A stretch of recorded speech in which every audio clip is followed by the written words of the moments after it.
Merci, bonjour, bonsoir à tout le monde. C'est toujours évidemment un plaisir d'être parmi vous, même virtuellement. J'ai 15 minutes, donc il n'y a pas beaucoup de temps, donc je vais commencer tout de suite pour aborder avec vous les informations qu'on a actuellement sur la maladie Covid-19 dans les déficits immunitaires. Aujourd'hui, on a, donc ça c'est un dashboard des connaissances, de l'épidémiologie actuelle des déficits immunitaires. Donc c'était une capture d'écran d'hier. Vous voyez que c'est un virus évidemment qui touche tous les continents, quasiment tous les pays, même si on voit qu'il y a certains pays qui sont plus touchés que d'autres, hein. Et donc dans la colonne de gauche, vous voyez que les pays qui ont eu le plus de cas, et à droite, les pays aussi où il y a le plus de cas de décès, mais également le nombre de cas qui a guéri. Et puis en bas à droite, vous voyez la courbe cumulative de cas. Donc on arrive à 50. J'ai regardé aujourd'hui, on avait dépassé la barre des 57 millions de cas dans le monde depuis le début, et notamment depuis le 12 mars 2020, où l'OMS a statué sur le fait qu'on était donc dans un contexte de pandémie. Alors, qu'est-ce qu'on sait en termes de facteurs de risque? Je vais passer relativement vite parce que ceux-ci sont maintenant assez bien connus et bien établis et répliqués dans toutes les études. L'âge, le sexe masculin, le surpoids, avoir des maladies cardiovasculaires, notamment l'hypertension, avoir du diabète, des maladies pulmonaires, rénales, ou bien éventuellement des maladies auto-immunes ou des déficits immunitaires. Alors, il y a beaucoup de choses sur cette diapositive, mais globalement, le taux de mortalité, il est assez bien connu maintenant, aux alentours en moyenne de 2 à 3%, mais en fait, il est différent en fonction de l'âge, et il augmente de manière très importante chez les sujets masculins et chez les sujets âgés. Et donc, c'est bien reproduit ici. Et vous avez d'autres facteurs de risque pour les patients hospitalisés pour Covid-19 dans la petite figure de droite. Et vous voyez qu'il y a eu quand même un énorme effort de publication, 70 000, plus de 70 000 articles publiés en 2020, et là, en 2021, il y en avait déjà, en 2021, oui, déjà 300. Donc, des journaux qui vont sortir ça en 2021. Alors, globalement, pour les déficits immunitaires, il n'y avait pas grand-chose. Quand on a commencé avec Hippopie à réfléchir, à écrire quand même quelque chose pour les patients et pour les collègues, donc le 13 février, on a sorti ce statement. Et puis petit à petit, on l'a updaté avec une quatrième mise à jour qu'on est en train de finir. Et puis toute cette collection de sociétés savantes, les infirmières, mais aussi les médecins et scientifiques, et notamment l'ASID et Arapid, se sont joints pour ce statement. Il est d'ailleurs traduit dans différentes langues, dont l'arabe, si vous souhaitez en l'avoir. Alors, on a donc, depuis ce statement et puis depuis mars, avec un groupe de collègues, monté une étude, alors initialement assez informelle, sur un SurveyMonkey très très rapide. Et il a été publié il y a quelques semaines dans JACI, avec Isabelle Mates, présidente de l'ESID, comme première auteure. Et ce qu'on constate, c'est que sur 94 patients inclus dans ce questionnaire, avec un Covid-19 confirmé ou probable, il y avait globalement une distribution du nombre de pathologies qui était comparable à ce qu'on connaît dans les registres de grande ampleur. Donc, près de 50% globalement de patients avec un déficit en anticorps, 14% de patients avec un KID, 6% de patients avec un déficit en phagocytes, et 3% de patients avec un déficit d'immunité innée. Et on reviendra un petit peu là-dessus, notamment pour les autres pathologies, les immune dysregulation et auto-inflammation, sur le risque peut-être accru dans ce sous-groupe. Alors, il y avait des cas de Covid répartis dans toutes les classes d'âge, la classe pédiatrique, mais pas que, et aussi des patients âgés. Et puis, il y avait globalement une répartition un peu plus fréquente d'hommes, mais pas beaucoup plus fréquente que celle qu'on attend dans la distribution des déficits immunitaires primitifs, où il y a une prédominance de maladies. Enfin, le fait qu'il y ait des maladies liées à l'X influe sur cette distribution. Alors, on voit quand même qu'il y a eu quelques cas de mortalité quand même. Hein, donc, on a 3 plus 2 plus 2 plus 3, donc on est à 10 cas de patients décédés sur les 94, donc il y a certainement une mortalité, avec des facteurs de risque préexistants dans cette population, chez 9 en tout cas de ces 10 patients décédés, une pathologie pulmonaire, une pathologie rénale, un diabète, pathologie cardiaque associée, alors qui étaient parfois des malformations congénitales. 2 patients avaient un terrain sous-jacent de cancer, et puis des infections préalables. Mais globalement, on n'avait pas de signature particulière pour les patients avec un déficit immunitaire en dehors des comorbidités déjà mentionnées. Alors, parmi les autres, globalement, la répartition, c'était qu'il y avait 10 patients qui n'avaient pas de symptômes du tout, 25 patients sur les 94 qui n'avaient que des symptômes mineurs et qui n'ont donc pas été hospitalisés, et 59 ont été hospitalisés, dont 29 avaient quand même des besoins d'oxygène significatifs, et 15 sur ces 29, donc la moitié, ont eu quand même besoin d'avoir une ventilation invasive, donc une intubation et une réanimation. Donc c'était plus souvent des jeunes garçons, enfin des jeunes hommes, avec peut-être du coup les questions sur le rôle des auto-anticorps contre l'interféron, notamment les interférons de type 1.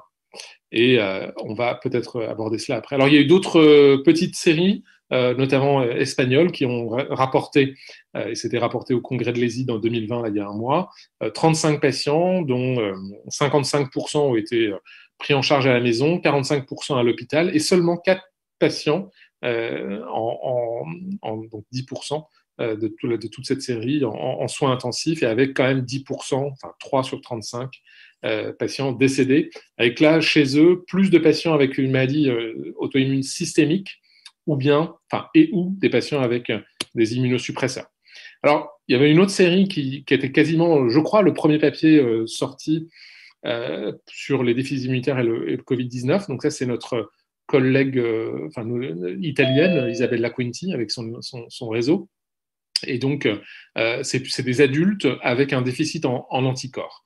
Il y avait donc 57 patients identifiés. Vous voyez que globalement, les symptômes, c'était quand même, mais pas toujours, 3/4 de fièvre donc chez eux, pas tous les patients avaient de la fièvre, 2/3 avaient une toux, 20% avaient des symptômes respiratoires hauts, 25%, un quart avaient une dyspnée. Et puis, comme on retrouve chez les enfants des formes digestives, il y avait quand même 1/5 de ces patients qui avaient des symptômes digestifs. Alors, les complications, on avait relativement peu, heureusement, mais quand même, 7% de sepsis, 7% de surinfection bactérienne pulmonaire, 8% d'insuffisance rénale, et on sait qu'il y a des cas de thrombose et d'insuffisance rénale chez tous les patients, dans la population générale, des patients infectés par Covid-19. Et puis 3% de HLH, donc l'activation macrophagique. 11 de ces 57 patients ont quand même eu besoin d'aller en soins intensifs pour ventilation invasive, dont 2 ont eu besoin d'une ECMO, qui est donc l'oxygénation extracorporelle, avec 5% de patients complètement asymptomatiques, essentiellement chez les patients avec une gamma-globulinémie, et donc plutôt les maladies de Bruton, alors que tous les patients DICV étaient symptomatiques, et puis que les pathologies, disons, intermédiaires, qu'on appelle autres déficits en anticorps, étaient asymptomatiques à hauteur de 8%. Donc la question était de savoir si les patients avec A-gamma, et notamment Bruton, faisaient peut-être paradoxalement, disons, des formes moins sévères de Covid. Et ça, c'est pas le cas, en réalité, même parce qu'on a plusieurs cas maintenant qui commencent à remonter de patients Bruton avec des formes de Covid-19 qui sont symptomatiques, voire sévères, voire chroniques et sévères parfois. Donc le message initial n'est peut-être pas est à pondérer maintenant.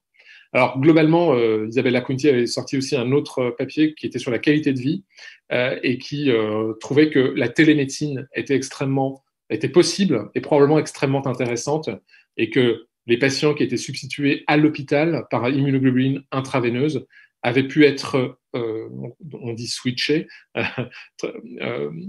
en sous-cutané ou en IV à domicile, et ça se passait bien. Donc ça leur évitait de venir à l'hôpital et de risquer d'être exposés au virus. Alors, ce qu'on sait maintenant, il y a eu des gros efforts de recherche scientifique, ça a été bien sûr abordé de manière très exhaustive par le premier orateur, mais il y a clairement un rôle de l'immunité dans la défense anti-infectieuse du Covid-19. Les interférons de type 1 jouent un rôle prépondérant dans l'immunité antivirale vis-à-vis de ce virus-là, notamment au début de l'infection. Et on a pu, une équipe de Necker et d'Imagine a publié récemment que les patients avec des formes sévères avaient des taux d'interférons et une signature interféron plus faibles que les patients qui avaient une forme modérée ou légère de Covid-19. Et l'équipe de Jean-Laurent Casanova avec Anne Puel, Emmanuel Jouangui et toute l'équipe et de nombreux collaborateurs à travers le monde ont pu montrer qu'il y avait par à la fois l'approche génétique, l'identification de mutations dans des gènes impliqués dans la régulation de la production d'interférons de type 1 et type 3, notamment IRF7, IFNAR1 et TLR3. Aussi dans les formes sévères de Covid, dans la population, disons, générale, on avait pu finalement identifier qu'il y avait plus de 10% de patients avec une forme sévère respiratoire de Covid-19, de concentration élevée de titres d'anticorps neutralisants contre les interférons de type 1, contrairement aux patients qui étaient très peu symptomatiques, voire asymptomatiques. Donc, ce qu'on peut appeler peut-être une phénocopie. Ce qu'on peut voir aussi dans d'autres formes de déficit immunitaire, et l'équipe de Jean-Laurent Casanova a été une des plus importantes équipes à le montrer. Alors, je voulais juste attirer votre attention sur ce qui commence à émerger quand même. Alors, l'APCED, ce déficit immunitaire particulier, parce qu'il y a une poly-auto-immunité, notamment endocrinienne, causée par des mutations dans un gène qui s'appelle AIRE.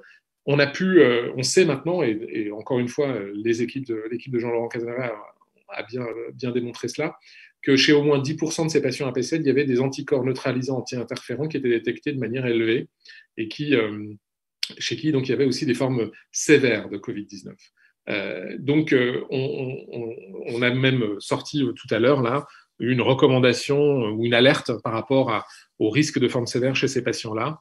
Et on a pu assister donc, lors de la session de Late Breaking Abstract de l'ESID 2020 à un topo très intéressant sur le fait qu'il y avait des formes de Covid-19 sévères chez les patients qui avaient une forme de déficit immunitaire qui s'appelle le déficit en TLR7, qui est lié à l'X, et qui donc également est associé à un défaut fonctionnel d'interférons de type 1 et 2, un défaut de production, d'interférons de type 1 et type 2.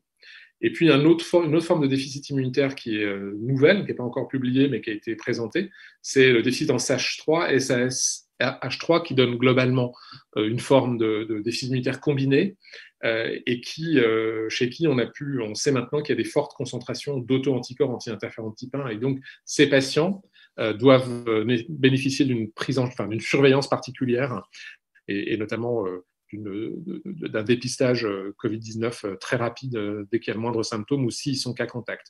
Alors, quid des patients mutés en IRF7, il y en a très peu, mais connus en tout cas, et puis des patients NF-κB1 et 2 qui donnent des formes de KID ou de DICV, chez qui on a pu avoir des rapports des cas cliniques rapportant des formes graves. Donc, je voulais en parler avec vous. Alors, la prise en charge, évidemment, c'est la prise en charge habituelle, donc des gestes barrières, et poursuite des traitements habituels, donc le Bactrim, les immunoglobulines, même les immunosuppresseurs en cas de forme sévère. La télémédecine, je l'ai évoqué juste avant, c'est très utile et très important pour éviter le risque d'infection. Là, évidemment, ça pose problème dans le cas d'une épidémie qui se chronicise en termes d'environnement scolaire et professionnel. Il n'est pas possible d'empêcher les gens de travailler ou les enfants d'aller à l'école. Donc c'est vraiment un sujet. Donc, comment on gère cela? Les problématiques de psychosociales, de santé mentale, le fait d'être confiné, déconfiné, reconfiné, de ne pas aller à l'école, d'être en couvre-feu, etc. Il faut les aider à développer des mécanismes de résilience. Et puis, communiquer entre nous, professionnels de santé, avec les patients, mais aussi avec ceux qui ont peut-être encore moins de connaissances sur la situation et quand on a une maladie chronique, donc tout ce qui est personnel scolaire ou médecine du travail. Les vaccins, alors à l'heure actuelle, on a de l'espoir, mais on a encore évidemment un manque de recul sur l'efficacité et la tolérance. Question sur le rôle stérilisant de est-ce que c'est des vaccins qui vont qui vont pouvoir bloquer la circulation du virus ou simplement un effet personnel. Et je termine évidemment. Quid de l'immunité collective? Faudra-t-il vacciner aussi l'entourage? Quid des thérapeutiques? Les immunoglobulines humaines polyvalentes ne comprennent pas d'anticorps anti-SARS-CoV-2 dans les formes actuelles, puisqu'il faut, comme Martine Perjean l'a dit, 12 mois globalement entre la collecte de plasma et le produit. Mais donc, on en aura probablement avant fin, pardon pour la coquille, 2022 et pas 2020 et début 2023. A priori, les fortes doses d'immunoglobulines humaines polyvalentes il y a des tests, des essais qui sont faits dans ce sens-là, mais moi je ne crois pas qu'on puisse s'attendre à des effets bénéfiques. Le plasma convalescent, c'est mitigé, mais ça peut se proposer dans les formes quand même sévères. Les immunoglobulines humaines polyvalentes, il y a un consortium de producteurs d'immunoglobulines qui essayent de développer cela, mais ce n'est pas encore prêt. On a aussi des anticorps monoclonaux qui peuvent se discuter. Et puis bien sûr, les corticoïdes classiques ont été démontrés pour éviter ou limiter l'évolution vers une forme grave quand il s'est donné relativement tôt, c'est bien. Les antiviraux, il y a peu de chances que ça soit plus efficace chez les patients DIP que dans la population générale. Je vous invite à prendre, pour mes collègues médecins, à prendre attache avec nous si vous avez des cas prouvés ou probables, et pour inclure les patients dans cette étude internationale qui est la suite de celle que je vous ai présentée, qui a été publiée là. Voilà, donc je vais m'arrêter là et vous remercier.